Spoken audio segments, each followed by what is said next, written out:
Prime Minister Andrei Blanco is meeting with Environment and Energy Minister Slaven Dobrovic and the President of the INA Oil and Gas Company's Management Board, Zoltan Aldot.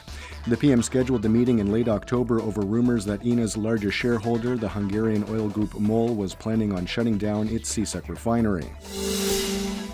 President Kalinda GrabarKitar opened a temporary office in Rijeka today as she embarked on a 4-day visit to the Primorje-Gorski Kotar County.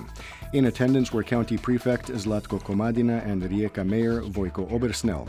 The president said that while Rijeka was a hub of economic, cultural, and scientific activity, the county still had plenty of untapped potential. Komadina said that much had been achieved but agreed that new projects were needed to meet expectations. The Croatian member of Bosnia Herzegovina's tripartite presidency, Dragan Čović, was in Zagreb yesterday where he met with top state officials to discuss last week's arrest of 10 former members of the Croatian Defense Council.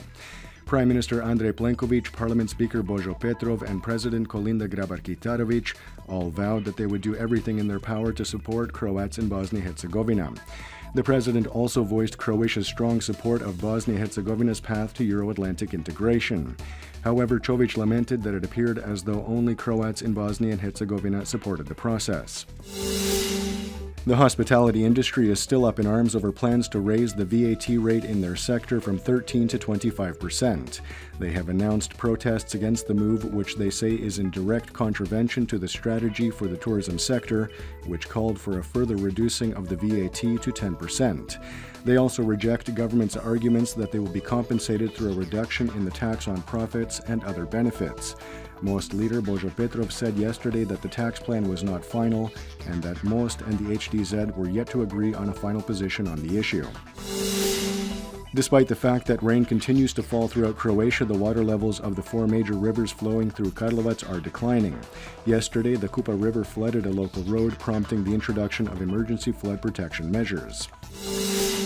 Taking a quick look at sports, in tennis, after beating Novak Djokovic in Paris last week, a loss that cost the Serb his first-place ranking on the ATP list, Marin Cilic has moved up to a career-best 7th in the rankings.